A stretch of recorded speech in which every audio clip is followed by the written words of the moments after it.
Hello, Mr. Cat. Meow meow pussy. Humanity's greatest power, adaptability and creativity. For fuck's sake, bruv. Bruh, fuck this script, you know, I'm not gonna lie. This is how an AI model works. We have always looked to nature for inspiration into advancing in technology. For example, solar panels that have flaps that look like a leaf generate 47% more energy. And now it could be argued that we have reached what is the most powerful thing in nature, our own brains. To be able to help explain how artificial intelligence works, I think it would be best to start off from the source itself and where it was inspired from, which is the human brain. So this is how the human brain works 101. If you're a neuroscientist, suck my This is obviously like extremely dumbed down. So if you want to get a more of an advanced understanding of how the human brain works, go take a course in neuroscience. I don't think watching a 10-minute YouTube video is going to help you understand how the human brain is. But what happens is, in the brain, information is passed through a network of neurons. And these neurons are connected by what are known as synapses. And one of the ways we get input to our brain is by one of the five senses. So that's either sight, smell, sound, hear, hear, hair,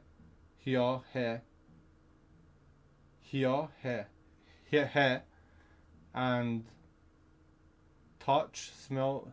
You know what I mean. Just for an example's sake, let's say you smell shit. Now this information is passed into the brain through neurotransmitters, and then you got the input neuron or the input neurons, but we're just gonna be working with one, and then you can extrapolate it to about 95 billion different neurons that are in the brain. Anyway, you have the input neuron, which is carrying information on what you just smell. Now, what happens in the brain is this neuron will pass on the information to the next set of neurons, which then pass on the information to the next set of neurons until we get to an output, which is where we generate behavior or thought, etc.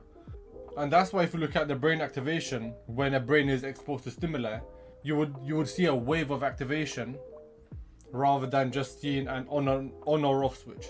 It's important to know that not all neurons that the input neuron is connected to will activate.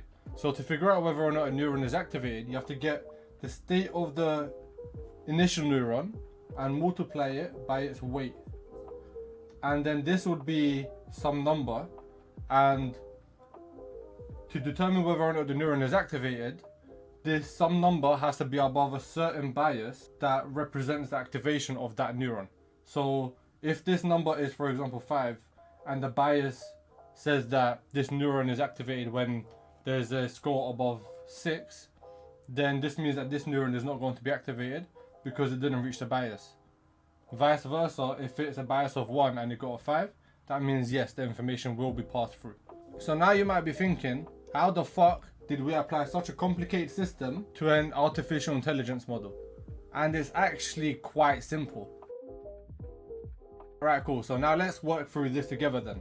Of course, we're going to have the inputs and we're going to have the outputs. So what happens in an artificial intelligence model is we have what are called nodes, a set of nodes or sets of nodes.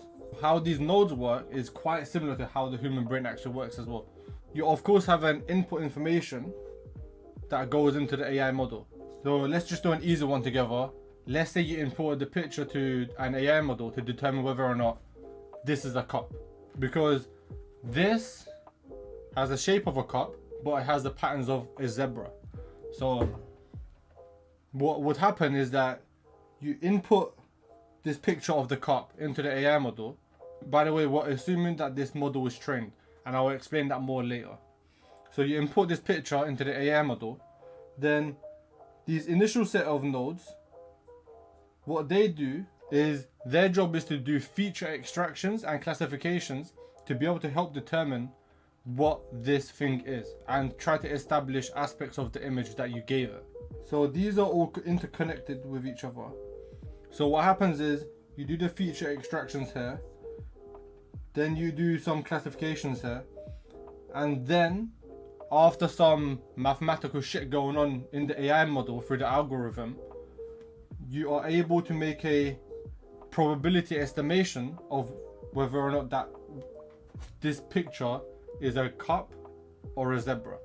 So the initial nodes are going, yo, this picture has elements of white, elements of black, it has the elements of a circle, it has this many edges, it has this many lines, it has this type of texture. And then you pass this information on to the next set of nodes, which then utilize this information to be able to say, you know what, this is most likely a cup. So now you might be thinking, how the fuck does it actually attenuate these features into being a cup?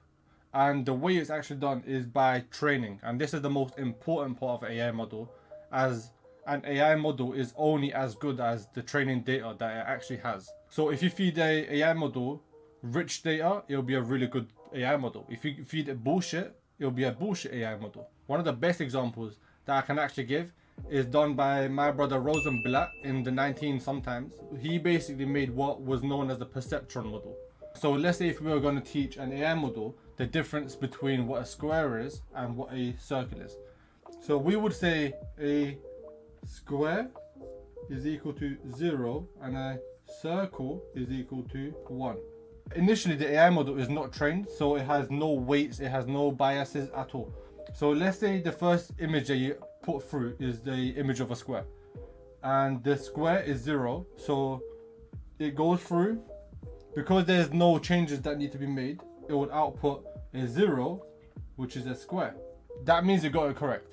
However, now we import a circle and it still outputs a square because there were no changes done over here. It still outputs a 0. But this is the wrong information.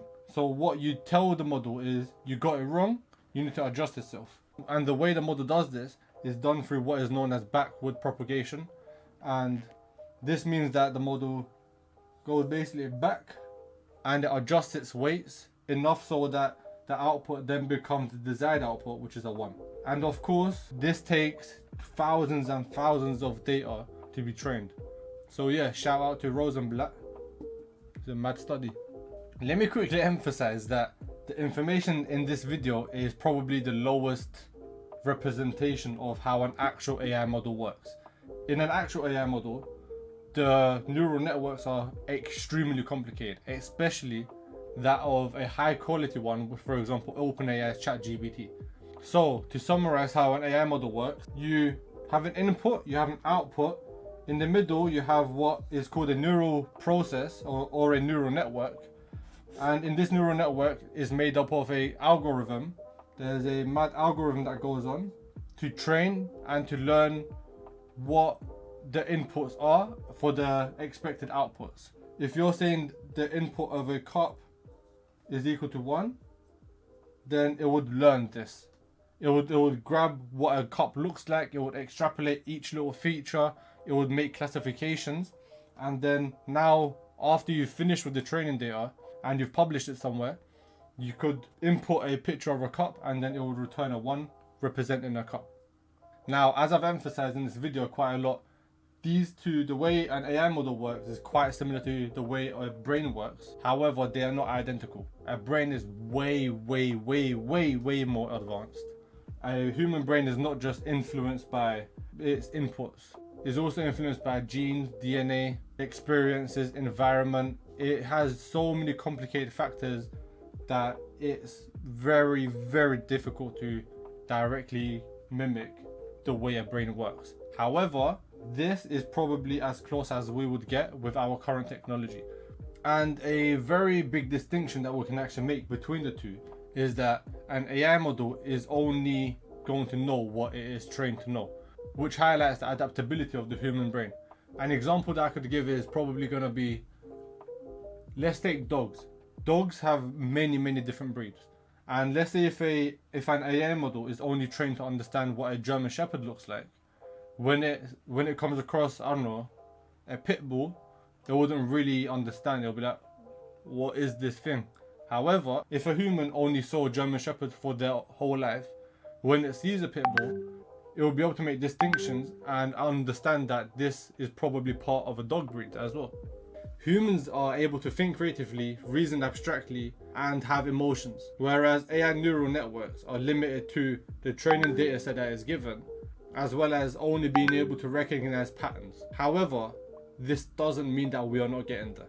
In the last 20 years alone, we've made such advancements in tech that we can only imagine what's going to happen in the next 100. We are getting ever closer, day by day, to what artificial general intelligence truly is. AI having the intelligence that of a human.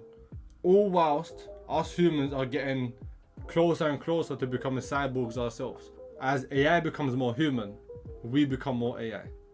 Where will it all end? Because this shit is mad.